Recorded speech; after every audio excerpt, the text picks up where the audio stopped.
मसाजो गावचे सरपंच संतोष देशमुख यांच्या हत्या प्रकरणामुळे राज्यातील राजकारण ढवळून निघाले. मंत्री धनंजय मुंडे यांना आपल्या मंत्रिपदावरून पायउतार देखील व्हावे लागले आणि धनंजय मुंडे यांनीच आरोपींना शोधले का?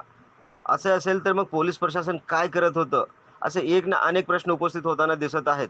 काय आहे ही बातमी संपूर्णपणे जाणून घेण्यासाठी तुम्ही जर NGTV मराठी न्यूज चॅनलवरती पहिल्यांदाच आला असाल तर नक्की सबस्क्राईब करा. नमस्कार, मी बंदगी NGTV मराठी न्यूज चॅनलमध्ये तुम्हा सगळ्यांचं सहर्ष स्वागत करतोय. मस्साजोग गावचे सरपंच संतोष देशमुख यांच्या हत्येने संपूर्ण महाराष्ट्राचे राजकारण ढवळून निघाले. या प्रकरणातील संशयित आरोपी पोलिसांपेक्षा आधी धनंजय मुंडेच्या यंत्रणेला सापडल्याचा धक्कादायक दावा विरोधकांनी केला आहे. धनंजय मुंडेने आरोपी शोधण्यासाठी तब्बल 200 गाड्या रस्त्यावर उतरवल्या होत्या, असा आरोप होत आहे. त्यामुळे या प्रकरणाचा गुंता अधिक वाढल्याचे दिसून येते.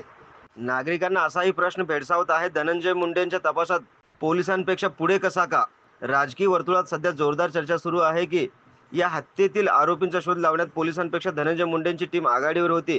CID कार्यालयात दाखल झालेल्या वाल्मिकी कराडाच्या गाडीचा चालक हा धनंजय मुंडेच्या संपर्कात असल्याचे सांगितले जात आहे. तसेच आरोपींचा शोध घेणारा बालाजी तांदळेही थेट धनंजय मुंडेच्या संपर्कात असल्याची माहिती समोर येताना दिसत आहे. यामुळे विरोधकांकडून गंभीर प्रश्न उपस्थित केले जात आहेत. मस्साजोग गावचे सरपंच संतोष देशमुख यांची निर्घृण हत्या करण्यात आली. या प्रकरणात संशयित आरोपी फरार झाले होते. पोलीस त्यांचा शोध घेत असताना धनंजय मुंडे यांच्या खाजगी यंत्रणेकडून आरोपींचा तपास सुरू असल्याचे वृत्त समोर आले. आरोपींना शोधण्यासाठी 200हून अधिक गाड्या वेगवेगळ्या भागात फिरत होत्या, असा दावा देखील करण्यात येत आहे. यामुळे पोलीस यंत्रणेवर दबाव वाढला असून तपासाची दिशा कुठे वळते याकडे सर्वांचे लक्ष लागले आहे.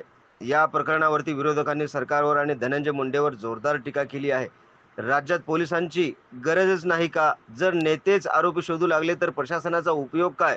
असे एक ना अनेक सवाल उपस्थित करत विरोधकांनी राजकीय हस्तक्षेपाचा आरोप केला आहे. विरोधकांनी या संपूर्ण प्रकरणाची न्यायालयीन चौकशी करण्याची मागणी देखील केली आहे. या आरोपावर धनंजय मुंडे यांनी स्पष्टीकरण देताना आम्ही फक्त मदत केली, पोलिसांची कार्यक्षमता कमी पडू नये म्हणून आम्ही पुढे आलो, असे सांगितले. मात्र या स्पष्टीकरणावर समाधान न मानता विरोधकांनी या प्रकरणाची सखोल चौकशी करण्याची मागणी देखील केली आहे. संतोष देशमुख यांच्या हत्येने राज्यातील राजकीय समीकरण बदलण्याची शक्यता निर्माण झाली. आगामी विधानसभा निवडणुकीत हा मुद्दा गाजण्याची शक्यता आहे. पोलीस यंत्रणेवरील विश्वास कमी झाला आहे का? राजकारण्यांचा हस्तक्षेप वाढतोय का? असे प्रश्न जनतेच्या मनात निर्माण होताना दिसत आहेत. या बातमीवरती आपली काय प्रतिक्रिया आहे ते आम्हाला कमेंटद्वारे कळवा. अशाच नवनवीन बातम्या पाहण्यासाठी NGTV मराठी न्यूज चॅनलला नक्की सबस्क्राईब करा. बेल आयकॉन या बटनवरती क्लिक करा आणि जेणेकरून सगळ्यात आधी बातमी तुमच्यापर्यंत पोहोचेल.